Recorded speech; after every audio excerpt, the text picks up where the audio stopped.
Hola, hoy está aquí conmigo Luis Gisbert, astrólogo. Vamos a intentar saber qué influencias, o si es cierto la influencia que pueden tener los planetas en nuestras vidas. A ver de qué forma y de qué manera. Hola Luis, ¿qué tal? ¿Cómo estás? Muy bien. Encantada, un placer que hayas venido. ¿Es cierto que nuestro destino está escrito en las estrellas?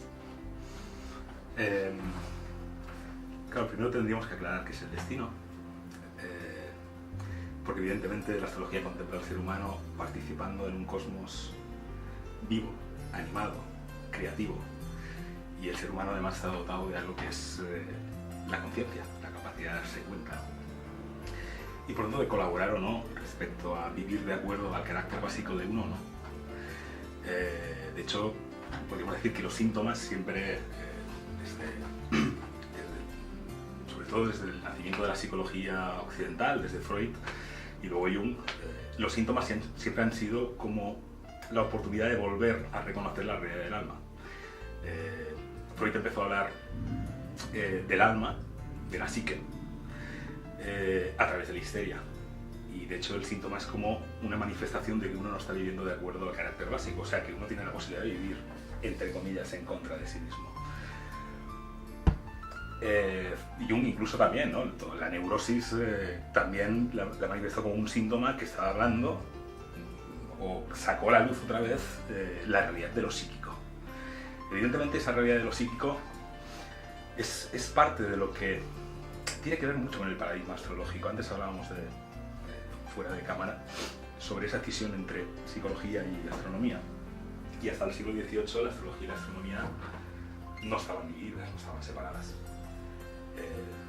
Galileo, Copérnico eran astrólogos o astrónomos, no estaban distinguidas esas dos cosas. En esa decisión entre astronomía y astrología, evidentemente, a partir del siglo XVIII la astronomía pasó a estudiar la naturaleza física de los planetas, lo cuantificable es lo que tiene una existencia positiva, ¿no? O sea, lo que se puede medir, tocar, lo que es espacio temporal, lo que ocupa un espacio y un tiempo, y por lo tanto la astronomía sabe de la masa, el volumen, el ciclo de cada planeta, y la astrología entonces se quedó relegada a una disciplina simbólica, que siempre ha sido una disciplina simbólica, en el sentido también que estudia la naturaleza de los planetas no en su manifestación física, cuantificable, sino como símbolos. No había una escisión entre sujeto y objeto o entre observador y observado.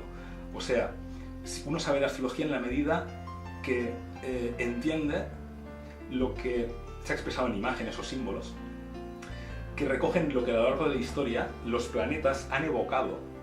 La palabra evocar es muy astrológica. Han evocado en el ser humano. Para tener, o sea, ¿cómo uno conoce algo ante lo cual se siente íntimamente vinculado? Cuando te sientes íntimamente vinculado a alguien, persona, o algo que te gusta, que amas, te gusta la música de Beethoven, pues te sientes vinculado a ella. En la medida que te sientes vinculado a ella, a través de la música reflexionas, meditas, se abren estados de conciencia, sientes, y por lo tanto se abre todo un universo evocador donde lo que tú percibes a través de la música está fuera y está dentro a la vez. No es alguien que analiza la música como algo separado a mí, entonces percibo masas de aire que vibran, que serán armónicas o inarmónicas, sino que estoy percibiendo algo que a la vez que está dentro está fuera, ¿no? De eso habla la astrología, de un cielo, de unos planetas que no es que nos afectan porque estén fuera, sino que resuenan con un cielo que es interior. Bien. O sea que los planetas en el fondo podríamos decir que para el astrólogo son arquetipos, principios universales, lo que Platón diría el reino de las ideas, lo que Jung o la psicología arquetipal ha entendido como arquetipos, que habitan como códigos esenciales del alma humana, como principios universales. Por ejemplo, Venus se puede entender en distintos planos. En el plano homérico, Venus es la personificación de una diosa. De hecho, tiene nombre de diosa, la diosa del amor. Así como Marte es la personificación en el plano homérico de un dios, el dios de la guerra. En el plano platónico, Venus sería el principio de atracción del universo, el Eros. Y Marte sería el principio de expansión del universo, así como vemos que el universo está en continua expansión, y podríamos decir que el sistema solar surge del Sol, por lo tanto que toda la multiplicidad de planetas, asteroides del sistema solar tienen un origen común.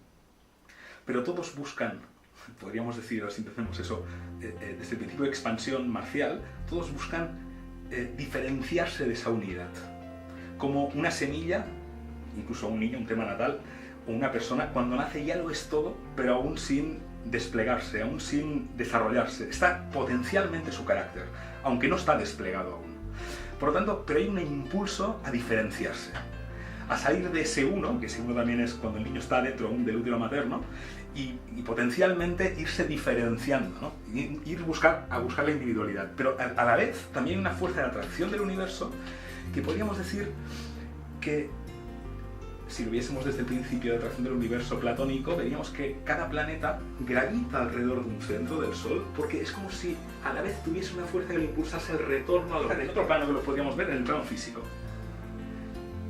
Las venas, la palabra vena viene de un origen que es Venus, y las arterias de un origen que es Ares. Ares es Marte, para la mitología griega, sabes que la mitología romana coge el panteón griego y siempre te cambia los nombres, ¿no? O sea, la astrología está trazando analogías, correspondencias entre distintos fenómenos que todos comparten un sentido, un significado, un símbolo común. ¿Entendéis lo que estoy diciendo? Sí, es como un pálpito. Exacto. Es como, sí, como el pulso del corazón. Pero lo mismo que palpita en el universo, las mismas, lo que el ser humano ha visto en el universo como algo vivo en constante movimiento, y ha empezado a ver, fue descubriendo el ser humano al mirar al cielo, de que, por eso se llama astrología, la astrología, astro quiere decir errante. Errante es algo que vaga por el cielo sin caprichosamente y uno no entiende las leyes que lo mueven. Y logía viene de logos. El logos es la búsqueda de un sentido, una inteligencia superior. El ser humano fue descubriendo que en el cielo habían matemáticas, no se las inventa el hombre, las matemáticas las descubre, están en el cielo. En el cielo descubre poesía, belleza, música. Entonces empieza a descubrir que hay una inteligencia que también se expresa en el cosmos, que el cosmos no es solo materia muerta, sino que tiene alma. Hay una idea básica en la astrología que es la idea de anima mundi de Platón. Un mundo animado, vivo, que palpita, o sea, que las leyes que gobiernan, o los principios que gobiernan el universo, son las mismas leyes que gobiernan y anidan en el interior del alma humana.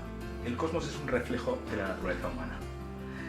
Y de ahí también la astrología entonces parte de un lenguaje totalmente imaginal. Imaginal, pero no imaginal como caprichoso, como irracional, sino que la astrología estudia las leyes de la imaginación. No es tan irracional esa imaginación. Todas las disciplinas simbólicas la estudian. La alquimia estudia las leyes. Incluso el psicoanálisis o la psicología, que de una manera u otra está orientada a entrar en la naturaleza del mundo onírico e imaginal. Evidentemente lo que entendemos en principio nuestro paradigma como un mundo caprichoso subjetivo es descubrir que sí que hay unas leyes que rigen. Las planetas no determinan lo que te vaya o no te vaya a pasar. Sí que determinan y sí que son un tema natal, es una imagen, un símbolo que orienta el desarrollo de tu carácter básico, el desarrollo evolutivo de tu alma. Dicho de otra manera, primero, podríamos entender cuando te estoy diciendo los planetas no nos afectan desde que nos envían una radiación o desde leyes físicas. Me refiero a que, por ejemplo, Richard Dawkins ponía un ejemplo en una entrevista que hizo en La Vanguardia, un astrólogo filósofo americano. Ponía un símil que nos puede servir para empezar a entrarnos en esta imagen. Ponía el símil del reloj, que ahora sean las 6, mi reloj marca que son las 6 y 5 minutos. Mi reloj está causando que sean las 6 y 5 minutos. Lo está causando. Yo miro el reloj, mirando el reloj, en otro plano, interpreto. Dicho de otra manera, las agujas del reloj no causan nada. Indican un tiempo, pero que el tiempo no lo causa las agujas del reloj. De la misma manera, los planetas no nos afectan desde una causa y efecto. De la misma manera, los planetas no causan nada, sino que indican la cualidad arquetípica, la cualidad, el espíritu de un tiempo, si lo quieres ver así. Fíjate, por ejemplo, entendemos que la astrología habla del tiempo cualitativo, de la cualidad de cada instante, no de la cantidad ni de la calidad, de la cualidad. Fijaros que lo podemos ver a nivel, en el nivel artístico. En 2-3 años florecieron multitud de grandes artistas que incluso van a trascender y siguen trascendiendo la historia, pero que esos artistas en 2 o 3 años producieron una cantidad de obra impresionante. Desde Dylan, podemos hablar de los Beatles, evidentemente, los Stones, Hendrix, Ennis, en el arte igual, ¿no? Esos mismos artistas, después y a partir del 70 y pico, es curioso, para los que no murieron, porque murieron unos cuantos, ¿no? Porque fue una época también dionisíaca, en el fondo, una irrupción de la profundidad, de lo reprimido en toda una cultura que llevamos hasta ahí. Pero los que sobrevivieron a esa época, es curioso que siguieron haciendo música muchos, pero muchos siguieron viviendo de esos 2 o 3 años, donde a pesar de ellos se manifestó a través de ellos una creatividad, un impulso creativo que tenía que ver con el espíritu de una época, más allá solo del individuo, ¿no? O sea, cada uno de ellos encarnaban el espíritu de una época. Me estás diciendo que de alguna manera los planetas o las conjunciones astrológicas potenciaban que eso pudiera ser así. No que causasen, sino que mirar arriba en el cielo que pasa y mirar en la Tierra son 2 fenómenos. Fijaros, un tema natal, una carta astral es como una instantánea de cómo está el cielo visto desde la Tierra en el momento del nacimiento de una persona. Pero cómo está el cielo en ese momento y que nazca una persona. Son 2 hechos en 2 planos distintos. No se causan uno al otro, pero en cambio los 2 comparten un mismo significado. Esto es lo que Jung habló como sincronicidad, acuñó como sincronicidad. La sincronicidad decía que son 2 acontecimientos que coinciden en un espacio y un tiempo, son independientes uno del otro, pero los 2 comparten un mismo símbolo, un mismo significado, ¿no? Esto lo acuñó Jung, como decía antes, y hablaba también de la diferencia entre los hechos causales, que es lo que estamos diciendo, pues estamos hablando es como si los planetas nos causasen, y entonces tiene que haber una ley que se pueda estudiar físicamente y comprobar. Por tanto, una sincronicidad es que cuando pasan un acontecimiento que en el fondo es azaroso, que en el fondo no tiene que ver con que uno cause al otro, una casualidad, pero de repente nos genera un impacto. Pues claro, la astrología te está hablando de un mundo donde esa idea que tenemos tan arraigada de que somos como cosas separadas, escindidas de un universo muerto, te dice que no. La astrología te dice que estás íntimamente vinculado a un cosmos, a un mundo animado, vivo, del cual formas parte. Y no es que causen las cosas unas a las otras, sino que hay un todo interrelacionado. Imagínate una célula, lo último que te digo en este sentido. Imagínate una célula. La célula sería el ser vivo más pequeño que podemos, con un solo núcleo, indivisible. Pero la célula forma parte de un organismo superior, que es el ser humano. Pero el ser humano a la vez es como una célula, con todos los demás seres humanos que viven contemporáneamente, y los que han vivido y los que han de nacer, que forman parte de un organismo superior que es la Madre Tierra, que forman parte de algo que se llama universo. Mire, uno. Entonces, fíjate, universo, uno, lo indivisible. Cualquier movimiento de cualquiera de esas células, evidentemente, causa unas influencias en las que lo componen. Podríamos decir que lo mismo, sí. Claro. O sea, que está todo interrelacionado, tanto. Ahí está lo que hablaríamos de la relación del ser humano con un cosmos vivo, creativo, y donde el ser humano tiene la posibilidad de vivir de acuerdo a sí mismo o no, decía antes. Este es el libro albedrío. Lo que no puedes cambiar es ser tú mismo. Unos dicen que sí, otros dicen que no. Jung era astrólogo. De hecho, era médico. Sí, claro. Psicólogo. Que sí. evidentemente Jung, a lo largo del tiempo, incluso, Jung tuvo una etapa de lo que él llamaba la inundación por los contenidos del inconsciente. O sea, tuvo una etapa de 2 años en su vida donde estuvo inundado de visiones, fantasías, sueños, donde incluso tuvo que dejar de dar clases en la universidad, de escribir, y estuvo trabajando, eso sí. En definitiva, está claro que Jung, no podemos afirmar que verdaderamente fue astrólogo, pero sí que está claro que fue un gran estudioso que se interesó muchísimo tanto por la astrología como por el tarot, por el I Ching, la alquimia, con lo cual, bueno, aportó mucho con todo el tema de los arquetipos, y imagino que él también, a través de todo esa investigación, esa incursión que hizo en cada uno de los temas, pues también enriqueció muchísimo la psicología. Luis, ha sido un placer esa charla contigo, verdaderamente nos hemos quedado a medio camino porque aquí hay muchísimo tema para mucho largo y tendido, pero ha sido un placer. Gracias por venir. Gracias.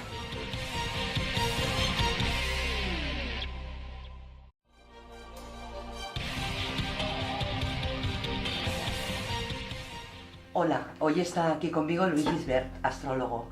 Vamos a intentar saber qué influencias o si es cierto la influencia que pueden tener los planetas en nuestras vidas, a ver de qué forma y de qué manera. Hola Luis, ¿qué tal? ¿Cómo estás? Muy bien. Encantada, un placer que hayas venido. ¿Es cierto que nuestro destino está escrito en las estrellas? Sobre todo desde el nacimiento de la psicología occidental, desde Freud y luego Jung, los síntomas siempre han sido como la oportunidad de volver a reconocer la realidad del alma. Freud empezó a hablar del alma, de la psique, a través de la histeria. Y de hecho el síntoma es como una manifestación de que uno no está viviendo de acuerdo al carácter básico, o sea que uno tiene la posibilidad de vivir, entre comillas, en contra de sí mismo.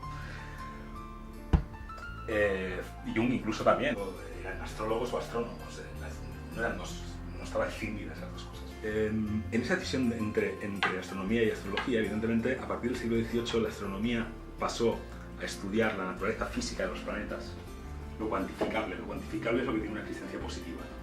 O sea, lo que se puede medir, tocar, lo que es espacio temporal, lo que ocupa un espacio y un tiempo, y por lo tanto la astronomía sabe de la masa, el volumen, el ciclo de cada planeta, y la astrología entonces se quedó relegada. La neurosis también la manifestó como un síntoma que estaba hablando o sacó a la luz otra vez la realidad de lo psíquico. Evidentemente esa realidad de lo psíquico es parte de lo que tiene que ver mucho con el paradigma astrológico. Antes hablábamos fuera de cámara sobre esa escisión entre psicología y astronomía. Y hasta el siglo XVIII la astrología y la astronomía no estaban divididas, no estaban separadas. Galileo, Copérnico. Claro, primero tendríamos que aclarar qué es el destino, porque evidentemente la astrología contempla al ser humano participando en un cosmos vivo, animado, creativo, y el ser humano además está dotado de algo que es la conciencia, la capacidad de darse cuenta, y por lo tanto de colaborar o no respecto a vivir de acuerdo al carácter básico de uno, ¿no? De hecho, podríamos decir que los síntomas siempre, desde